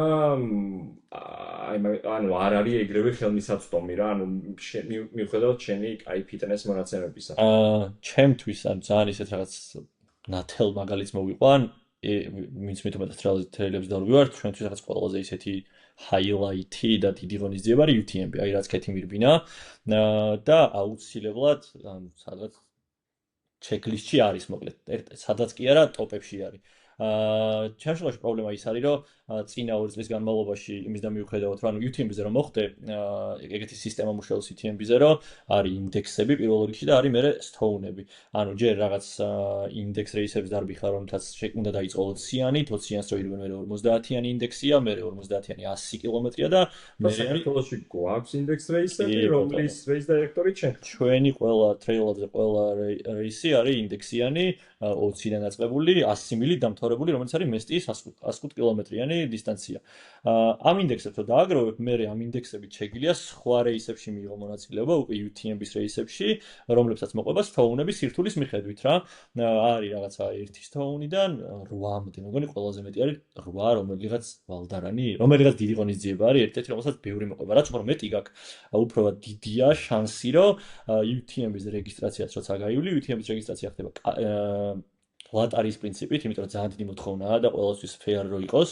ლატარიაში რა მონაწილეობას და რაც უფრო მეტი სტოუნი გაქვს, რეალურად ბილეთია, ჩვეულებრივი, ანუ 8 სტოუნი 8 ბილეთია და უფრო დიდია შანსი, რომ ამოხვიდე. შესაბამისად, ანუ საიდან მოუვარე ამ ყველაფერს, ჩემს შემთხვევაში ის იყო, რომ მე სტოუნები არ მქონია, არ მირბენია UTMB-ის რეისები ჯერჯერობით, მაგრამ ინდექსები მქონდა, რომელთაც უნდა წავსულიყავი შარშან, მაგათაც ლავარედოში ვაპირებ წასვლას, მე ტრავა მივიღე და მიწია გადადება, იქამდე მოცარტის ზალცბურგში არის ეს ღონისძიება, იქ მივდიოდი და რამოდენიმეჯერ გადამედო და ეხა ეს რამოდენიმეჯერ რომ გადამედო, ეს ინდექსი აქტიური არის 2 წლის განმავლობაში რა, 2 წლის მერე თუ 2 წელიწადში თუ არ გამოიყენე, მე ნულდება და ეხა მიწევს რომ თავიდან ჯერ ინდექს რეისები ვირბინო, მე უკვე წავიდე და სტოუნებიანი ვირბინო და სტოუნებიანს როცა ვირბენ, მე უკვე საშუალება მექნება რომ UTMB-ის ლატარიაში გამიგო მონაწილეობა ხალ და იქაც ამოხვალ თუ არ ამოხვალ, ეგეც საკითხავია, მაგრამ მე მგონი მაგაზე ბევრი ვიმსჯელეთ და რაღაც ეგეთ დასკვნა მოსკოვამდე მივედით, რომ იმიტომ რომ საქართველოსდან ძალიან იშვიათად ყავთ მონაწილეები და ფაქტიურად მეორე кейსი იყო, შარშან იყვნენ ირაკლი იარიეთ, ჯუღელი მორბენალი და ანტონი, პირველად საქართველოს მწასულები და იქამ მაგის მერე უკვე ქეთი იყო, რომელსაც წელს დააფინიშა. და იმდენად იშვიათია, რომ რაღაცა კოტები აქვს, იმიტომ რომ რეალურად პირველივე ძდაზე რომ ამოხვიდე იმ შემთხვევაშიც და ქეთის შემთხვევაშიც, აი ფაქტიურად შეუძლებელი, იმიტომ რომ 300-500 ადგილია სულ და არის რამდენი 1000 ადამიანი რეგისტრირდება, ვერც წარმოვიდგენთ. აი ლავარედოს შემთხვევა, ლავარედო რო ახსენე, არც კი არის ეგეთი პოპულარული ღონისძიება იტალიაში, დიდია საკმაოდ და ლოკაციაც მაგარია, მაგრამ UTM-ისთან შედარებით, რა თქმა უნდა, არაფერი არ არის. წელს ჰქონდათ 20,000 აპლიკაცია. ანუ იმდენად დიდი და მოთხოვნადი გახდა და სულ აქვს 2800 ადგილი. ხვდები, ანუ მანდ მოხვედრა ძალიან რთულია და UTM-ის ეგ რაღაც 3-ჯერ და 4-ჯერ უფრო მეტი აქვს რა და შესაბამისად ძალიან რთულია. და მეორე ეგეთი გოლი არის, როცა UTM-ი ჩაიხურება, მე Ironman-ის ამბავი არის, Ironman-ი ცალკე ისტორიაა კიდე. ეგ ბევრად ბრუტალური წლების ვარჯიში რო. ხო, ეგ სამი სხვადასხვა დისციპლინა არის და ცოტა კიდე სხვა რაღაცა. ვერ ვიტყვი რომ მაინც უფრო რთულია, ვიდრე მაგალითად 10,000-იანი გეინის ზუსტად 74 კილომეტრის სირბილი, მაგრამ ის ართულებს რომ სამი დისციპლინაა და მომზადების კუთხით გაცილებით უფრო რთული მოსამზადებელია ალბათ ვიდრე ულტრა დისტანციებზე სირბილი. ხო, ქართველი Ironman-ები ყავს, ბევრი მრავალი და ანუ რამდენიც ვინც მართლა სერიოზულად ერთზე მეტი Ironman-ი გაუკეთებდა და უბრალოდ ფინიშისთვის არ გაუკეთებია და რელიგიურად აკეთებდა, ეგ არის რომ ფაქტობრივად რელიგიურად ცხოვრება, სოციალური ცხოვრება არ გაქვს. ორმაგი ვარჯიშის დღეები, რომ დილით ერთი დისციპლინა, საღამოს მეორე, შუაში სულ ჭამ, დროულად იძინებ, გადარჩენაზე მუშაობ, რომ სადაც შუაში ჩააკვეტავ და უეჭველი ვიღაც უნდა გეხმარებოდეს მაგის, იმიტომ რომ ვერ დაამენეჯებ კვებას და ისევ რიცხვის და ამდენი დისციპლინის ლოჯისტიკას, ისე რომ თან ამინდის უნდა გიწყობდეს ხელს რა, ანუ ველოსიპედზე რო გახვიდე, რაც უნდა ინდორ ტრეინინგში იყო, გარეთ გასვლა გჭირდება. სურვაზე 25 მეტრიან აუზში რამდენჯერ უნდა გადატრიალდე. დაფარო ეს მანძილები რა. პატიში არის ერთ-ერთი დეველოპერი მეუბნებოდა, რომ ანუ ესე ძალიან შემთხვევით გავიდა, რა თქმა უნდა იმზადებოდა Ironman-ისთვის და ანუ უცებ ესე მოულოდნელად ნახევარფინალისთვის qualified გახდა. ძალიან მაგარი არის, კი, ანუ Ironman-ისთვის მომზადება, ანუ Ironman-ი არის კარგი მაგალითი, წეგარას ვამბობდით, რომ პროცესი არის ცალკე რაღაც გამოცდილება, აბსოლუტურად ცალკე ტიპია და ის რომ რაღაც Ironman-ი გახდები, ხო, ოკეი, ძალიან მაგარია, მაგრამ აი მაგას რომ მოახერხებ, რომ ეგრე იცხოვრო და ეგრე ივარჯიშო და ეგ პერიოდი მაგისთვის თავი გადადო, აი მართლა რაღაც განსაკუთრებით მაგიტო ხარ რეალურად Ironman-ი, იმიტომ კი არა რომ მე წახალდა იმ რაღაც სამ დისციპლინას ირბენით, სურავებ და ველოსიპედზე ვიყი, იმიტომ რომ აი ეს 6 თუ რაღაც 8 თვე თუ რამდენი ხანს ემზადები, აი ეგრე შეძელი რომ ეგ ყველაფერი გაიგეთებინა, იმიტომ რომ მართლა წარმოუდგენელი არის, სხვას არაფერს არ აკეთებ რეალურად რა, მთელი შენ ცხოვრება არის იმ პერიოდში ეგ მით უმეტეს ადამიანისთვის კიდევ ერთხელ გავიმეორებ, რომელიც რაღაც სხვა რაღაცებითაც დაკავებულია, ძალიან რთულია რა. და ხო, Ironman-ს რაღაც სხვანაირი მიდგომა ჭირდება მოკლედ. მაგრამ მარტო შენგან თუ ოჯახის წევრები ყავს, ისინი ჩვენთან ერთად Ironman-ები არიან, ჩვეულებრივად, იმიტომ რომ ხო, ეგ არის. მანამდე საუბრობდით ხელსაწყოებზე ან პროდუქტებზეც, ნუ რა ნავახსენეთ, სტრავა ვახსენეთ. აი შენი გამოცდილებით რა არის ის სერვისი ან პროდუქტი, რომელიც ყველაზე მეტად აკლიათ მორბენლებს, პროფესიონალებს არ ვიტყოდი, უფრო ყოველდღიურ ენთუზიასტ მორბენლებს, ან რა შეუძლიათ რომ ვერ ხედავენ და შეუძლიათ რომ გამოიყენონ. გინდა ტრეილზე, გინდა როუდზე. აკლიათ არ ვიცი, მაგრამ მეტად ხელმისაწვდომი რო იყოს, შემიძლია ეგეთი გავიხსენო უცებ. მაგალითად Zwift-ი, აი Ironman-დან მოვიდა ისევე ეგ, რომელიც არის აპლიკაცია, სადაც გემიფიკაცია აქვს რეალურად გაკეთებული ვარჯიშის რა. ანუ treadmill-ზე შეგიძლია დააკონექტო API-ა, თუ კარგი treadmill გახან ტელევიზორი ჭირდება და ჩვეულებრივი treadmill ეგეც არ არის პრობლემა. იგივენად შეგიძლია ველოსიპედი დააკონექტო, თავისი გაჯეტი მოყვება, რომელიც უკან ბორბალზე მაგდება და სახლში შეგიძლია აი ცუდი ამინდის შემთხვევაში და ამ შემდეგ ივარჯიშოთ ან გაკეთებული არის, რომ იდეაში community-ა ჩვეულებრივი სხვა ადამიანებთან ერთად აკეთებენ ყველაფერს, ანუ ისინიც ფიზიკური ადამიანები არიან და უბრალოდ რაღაცა ერთად იკრიბებით, რაღაც ჩათებივით არის რუმებია გაკეთებული, სადაც შედიხარ და დარბიხართ, ვარჯიშობთ ერთად, თქო, არა ფიზიკურ სივრცეში. და ჩემი აზრით ეს რო ხელმისაწვდომი იყოს მეტად საკმაოდ ძვირია სამწუხაროდ თვითონ აპლიკაციის subscription-ი ძალიან ძვირი არის და მე ამ გაჯეტების თავმოყრა ცალკე ან მაგალითად Velocipedes ის გაჯეტი ღირს რაღაცა $800 თუ რაღაც ეგეთი რომელიც ანუ ახალი ვერსია გამოვიდა virtual shifting-ი აქ რეალურად არ ჭირდება რეალურად შენი ველოსიპედი რომ ასაპორტებს მაგაზე ჩქას უბრალოდ კლიკ და დამაპული გაქვს რა კი და საბოლოო ჯამში ძალიან დიდ ბიუჯეტზე ადიხარ მოკლედ მაკვალობრით იმის და მიუხედავად რომ თვითონ იდეა და როგორც აპლიკაცია და სერვისი ძალიან მაგარი სერვისია და ძალიან გეხმარება რომ თუ მართლა თან თბილისის შემთხვევაში ალბათ კიდე პოპულარული იქნებოდა იმიტომ რომ თბილისი არ არის მორგებული ესეთ აქტივობებზე ტრეილზე კი ტრეილი მაგის ფუფუნება გვაქვს რომ გილიკები გვაქვს მაგრამ ქალაქში სირბილი თბილისში ცოტა თავგადასავალია და ის არა ქვია ანუ მაქენა გამომდინარე ძალიან მაგარი სერვისი იქნებოდა სირბილის თავგადასავალია იმდენად ბილიკები არის და კი მანქანას რო თუ ასე ველოსიპედს არ შევიხები საერთოდ ველოსიპედით ქალაქში თუ გამოდიხარ რაღაც ექსტრემალი ხარ ჩვეულებრივი იმიტომ რომ ნებისმიერ დროს შეიძლება უკან ვეღარ დაბრუნდე ასე რომ ხო და ამიტომ აი ეგ სერვისი რო ხელმისაწვდომი იყოს ჩვენ რეალობაში იქნებოდა ალბათ იდეალური თული ბევრი ადამიანისთვის რა სამწუხაროდ ძალიან ძვირია იცი რა მაინტერესებს ანუ შენ თქვი რომ რაღაც რომელ რანში გინდოდა მონაწილეობა და რა იყო შენ მიზანი მაგრამ აი როგორც race director-ი რას დააორგანიზებდი შემდეგს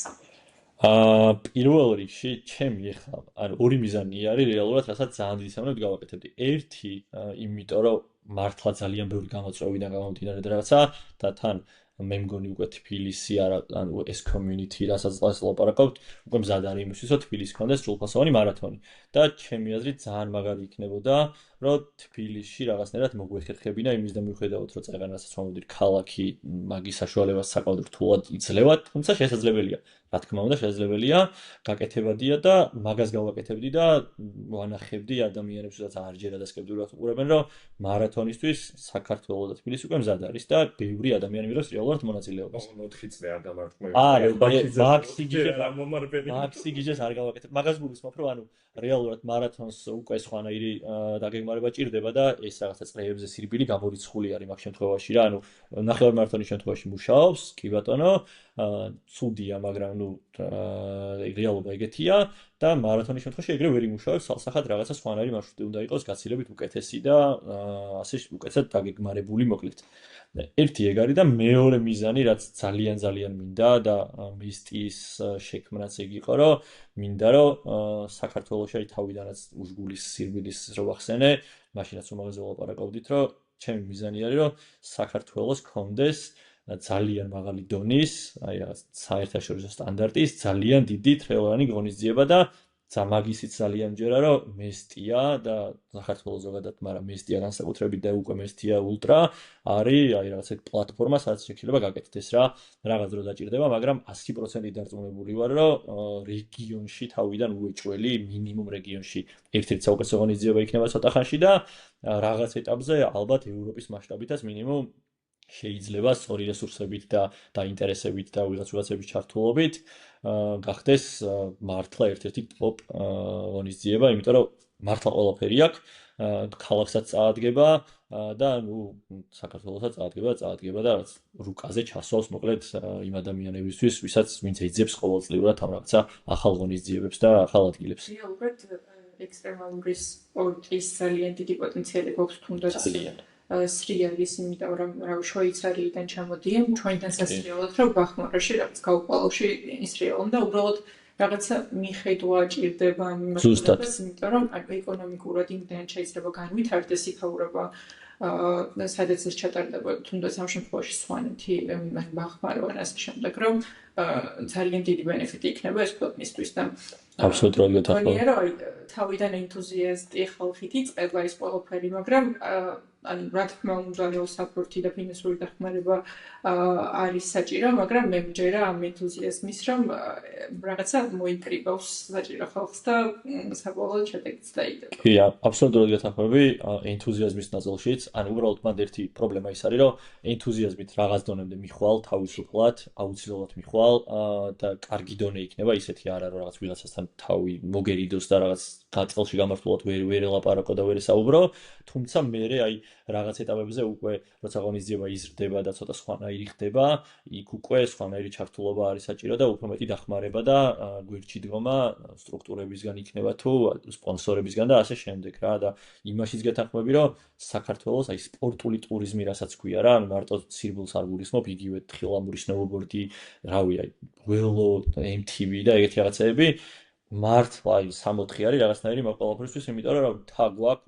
ბუნება გვაქვს და ეგეთი რაღაცეები თავისუფლად შეგიძლია აკეთო, უბრალოდ ხო ჭირდება მოწესრიგება, რაღაცნაირი ბრენდინგი ამ ყველაფერს შეკრა და მე გაყიდვა, იმიტომ რომ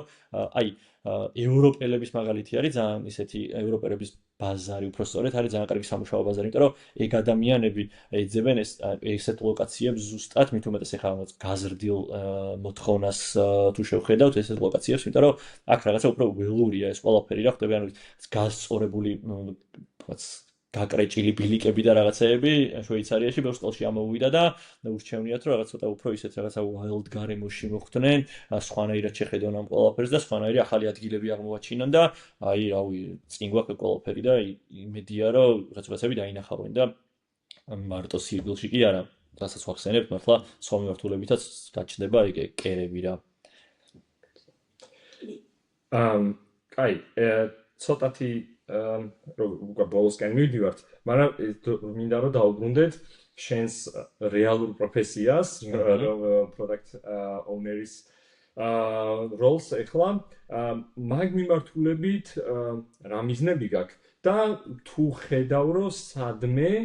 აუცილებლად არა უახლოს მომავალში რომ შენი გატაცება და შენი პროფესია ერთმანეთთან დაილინკოს ან თუ გიფიქრია ამაზე. კი, იდეაში, ანუ მე გამიმართლა იმაში, რომ ძალიან დიდი ხანია პროექტის მენეჯმენტის მიმართულებითაც სპორტთან მაქვს შეხება, იმიტომ რომ სპორტი ძალიან მიყვარს ბავშვობიდან და თავიდანვე 2013 წლიდან მოყოლებული, მესამე სამსახური იყო უკვე, როცა მაგაზე დავიწყე მუშაობა, ახალგაზრდული ოლიმპიადა ტარდებოდა მაშინ და მაგის საორგანიზაციო შემოვხვდი და მაქედან დაიწყო რეალურად ჩემი რაღაც პროექტის მენეჯმენტთან ურთიერთობა, მე რაღაც პროფესიად გადაიქცა ეგ ყველაფერი და მაქედან მოყოლებული მე რაღაც წლის მარათონი იყო და ასე შემდეგ, ასე შემდეგ. სეტანტაშიც ცოტა სხვა მიმართულებით მუშაობდი, მაგრამ სპორტი არის მაინც რეალურად სეტანტას მეორე მხრიდან, მაგრამ სპორტია და ეხა კროკოშიც სპორტული მიმართულებით მუშაობ, კროკოჯი გვაქვს ესეთი სპორტული მედია, რომელიც რაღაც მიზნები, ძალიან ისეთი ამბიციური და კარგი მიზნები და გვინდა რომ კროკოჯი ვაქციოთ ერთ-ერთ ყველაზე ისეთ რაღაც, აი როგორც სეტანტა სპორტსი არის, კონკურენტ რეალურად მედიად საქართველოში ჯერჯერობით ყოველ შემთხვევაში და ამაზე მუშაობთ ეხლა და გვაქვს რაღაცა სტრატეგიის ნაწილი ჩამოყალიბებული და ასე შემდეგ რაღაც სხვა ნაბიჯები. თუმცა, ანუ long term-ში რო არ მოგატყუოთ, ჩემთვის რაღაც იდეალური იქნებოდა, იმიტომ რომ ეს კიდე დავმერჯო ეხლა რასაც სხვა მხარეს ვაკეთებ, ალბათ ის რომ თუ როდესმე შესაძლებლობა იქნება და მაგის საშუალება გაჩნდება და ეს ბიზნესი რეის დაირექტორობაზე არ მაქვს მაინდა მას ლაპარაკი, უბრალოდ თვითონ ეს სპორტული ივენთების მენეჯმენტი რაღაცა კომერციულად მომგებიანი გახდება და ეღირება რომ მაგაში რაღაც თავით გადავარდე, ძალიან დიდი სიამოვნებით გავაკეთებდი მაგას, ანუ ავდგებოდი და ჩემი რაღაც პროფესიას წამოვიღებდი ბოლომდე მაგეთ და მთელ დროს რაღაც full time job-ად ვაქცევდი და მთელ დროს დავუთმობდი მაგ ყველაფერს, თუმცა ჯერჯერობით ეგ ცოტა რთული ამბავი არის, იმიტომ რომ იმის და მიუხედავად რომ ბევრი ღონისძიება და ბევრი საქმეა და ასე შემდეგ, ეგ ყველაფერი სხვა რაღაცებში არ ითარგმნება რა რეალურად და ძალიან რთულია რომ ჩაგინაცვლოს სხვა სამსახური და ის რასაც ხო რაც გჭირდება ცხოვრებაში რომ რაღაცები აკეთო რა და შესაბამისად ხო ამიტომ ჯერჯერობით ეგ გაყოფილია. თუმცა სამომავლოდ ვისურვებდი რომ აქეთ გადმოსულიყავი ბოლომდე ძალიან დიდი სიამოვნებით გავაკეთებდი მაგ გადავდგავდი მაგ ნაბიჯს. კაი, მაშინ ბოლოსკენ პატარა ბლიც კითხვა იქნებოდა. დილით სირბილი გირჩენია თუ საღამოს? მაგაზე მე ალბათ ყველაზე ისეთი რაღაც რელევანტური ადამიანი ვარ, ვისაც შეგიძლია ეკითხო, იმიტომ რომ ორივე გამიკეთებია ძალიან დიდი სიხშირით, ანუ თავიდან როცა სირბილი დავიწყე, დავრბოდი ექსკლუზიურად ღამე. ანუ სამსახურის მერე რომ მოვდიოდი, სადღაც ესე 9-10 საათზე გავდიოდი და ვიწყებდი სირბილს. მერე ტრეილზე სირბილი რო დავიწყე, მან შეიცვალა ეგ რეალობა და გადმოვიწყე დილაზე და ეხლა ძალიან ღრმად მწამს, რომ დილის სირბილი ბევრად უკეთესია. იმის და მიუხედავად, რომ ძალიან რთულია, რომ გაიღვიძო, მით უმეტეს ზამთარში, რომ ბნელა და ცივა, მაგრამ რაღაცნაირად, ანუ ისევ რაღაც სიგიჟეთ ჟერს, მაგრამ იმუხტები ენერგიით იმის და მიუხედავად, რომ ფიზიკურ აქტივობას აკეთებ და ბევრად უფრო კარგად მიდის დღე, ვიდრე სხვა შემთხვევაში და საღამოს სირბილს ერთი მინუსი ის აქვს, რომ რეალურად უკვე რაღაცა ყველაფერისგან დაღლილი და დაცლილი მოდიხარ და ძალიან სხვა სირთულეები შემოდის, რა იქ თუ დილით ადრე გაგვიძება, არის პრობლემა აქ, სახში რომ დაბრუნდები, მე კიდე სახლიდან გასვლა არის თავიდან პრობლემა და თან ტრეილზე ღამესირბილი თუ ტრეილს დარბის იმისთვის ცოტა დისკომფორტია, იმის და მიუხედავად რომ საბედნიეროდ რაღაც საშიში არ არის საქართველოში მაგის კეთება და თბილისში, მაგრამ ხო ქალაქში მით უმეტესად ბულგით გატენილ ქალაქში ღამე როცა უკვე ძალიან ბევრი მანქანა მიმოძრავა და შემდეგ აღარ არის სასიამოვნო და ამიტომ ძირითადად უფრო დილით ყველას ურჩევდი რომ დილაზე გადმოვიწყარ მოკლედ. რა მუსიკას უსმენ ხოლმე რეგულარულად? არ უსმენ. სხვა შორის ეგეც ამოვაგდე, ადრე ყოველთვის ყველა გასვლაზე და გარბენზე და რაღაცაზე მქონდა. ეხლა იდეაში აი 100 კილომეტრიანი დისტანცია როცა ვივინე, მაშინაც ერთი წამითაც არ ჩამირთავს მუსიკა. არ ვიცი რატო და რანაირად მოხდა, მაგრამ რაღაცნაირად გადავეჩვი. ერთი პერიოდი პოდკასტებს უსმენდი ძირითადად, თავიდან მუსიკას, მერე პოდკასტებს და მერე უბრალოდ რაღაც შენ თავთან ერთ-ერთზე დარჩენის ამბავში და რაღაცა ეს ფილტრი გაიჩითა და ეხლა საერთოდ აღარ ხმარობ მუსიკა არ ჩამირთავს ალბათ აი რა ერთი წელია მინიმუმ არ მომისმენია არც ერთ გარბენზე და არცად სირბილის დროს მუსიკა. მაგრამ ჩვეულებრივი ამბავი არის რაღაც წინააღმდეგი არ ვარ პირიქით ძალიან სასიამოვნოა. ამარტივებს სხვა შორის როცა გონებს გაატარა გინდა რაღაცაზე რომ იგიხლები და ცუდად ხარ ძალიან გეხმარება მაგაში, მაგრამ ხო მე ეხლა აღარ ვიყენებ. ოკეი. დავიმახსოვრებთ. დევიდ გოგინსის რაღაცა არის ის რა უფრო სიგიჟებს აკეთებს რაღაცებს, მაგრამ ნუ ხო ბევრი არ უსმენს სხვა შორის. თეილი, ანუ ალბათ მანდაც ის არის რომ ბუნებაში როცა ხარ რა, ერთი მომენტია რომ უსაფრთხოების ვარიანტში, ანუ ქალაქის შემთხვევაშიც პრობლემური არის, იმიტომ რომ შეიძლება ტროტუარზე ვიღაცა გეჯახოს, მოდ მართლა ანუ მაგრიალობაში ცხოვრობ სამწუხაროდ, ერთი ეგ არის. მაგის კარგი გამოსავალი არის ავთორშოქსის კურსასწავლებელი, ხო, on-bone-ი, მაგრამ თეილის შემთხვევაში ასევე უსაფრთხოება, იმიტომ რომ ნუ გინდა არ გინდა შეიძლება რაღაცა ცხოველი ან ძაღლი ან რაღაცა შეგხვდეს და ეგ ერთია და მეორე უბრალოდ ანუ იმდენად სიწყნარე და ისეთ გარემოში ხვდები რაღაც ბუნებაში რო ხარ, გინდა რომ ეგ იყოს იმ შემთხვევაში რაღაც შენი საუნდი გარშემო, ვიდრე რაღაც მუსიკა. შრიალი, ვიდრე რა სრული დასვენების. კი, აი ის მედიტაციის ნაწილში შემოდის ზუსტად ეგეც, რომ ეგ ხმები უფრო გეხმარება, რომ დაწნარდე, დამშვიდდე, გაიფილტრო და მუსიკა პირიქით სხვანაირად მუხტავს რა და არ გჭირდება. დოპინგია. მაგრამ დოპინგია ელიტ ათლეტებსაც მუსიკა აკრძალული უდიდესი მარათონს. კი, მართლა ეგრე არის გეხმარება ბევრ რაღაცაში ძალიან. კარგი, მე მგონი დავასრულეთ. ძალიან დიდი მადლობა რომ შემოგვიერთდი. ძალიან საინტერესო საუბარი იყო. გვაინტერესებდა ასე შიდა სამზარეულოს ამბებიც და შენ როგორც ჩვენი community-ის წევრი რომ სმენელს გაეცანი, დაწოლა ვინც სირბილში არის, ის უკვე კარგად გიცნობს, თუმცა დანარჩენებისთვის მგონია რომ ძალიან სამოტივაციო იქნება დღეს შენი მიცემული რჩევები. სმენელისთვის კი ვიტყოდი რომ შეუძლია შემოვერთდნენ ჩვენს community-ს, საერთო გასვლები რაც იგივენაირად სარბენი და სხვა აქტივობებიც გვექნება და ფორმა აუცილებლად იქნება ვიდეოს აღწერაში. ნიკა, კიდევ ერთხელ მადლობა. წარმატებებს გისურვებ ყველა მიმართულებით. რაც უფრო მეტი ეფორტი იქნება შენგან. შევეცდები მაქსიმუმად. ჩვენ მორბელებზე ძალიან კარგად აისახება, ასე რომ ორმაგად ყველაფერში ხელშეწყობას გისურვებ. პირიქით, ძალიან დიდი მადლობა თქვენ მოწვევისთვის პირველ რიგში და წარმატებას გისურვებთ, თუმცა ძალიან მაგარი წამოწყება და ძალიან კარგ რაღაცას შეეჭიდეთ და წარმატებები. მადლობა წენდი.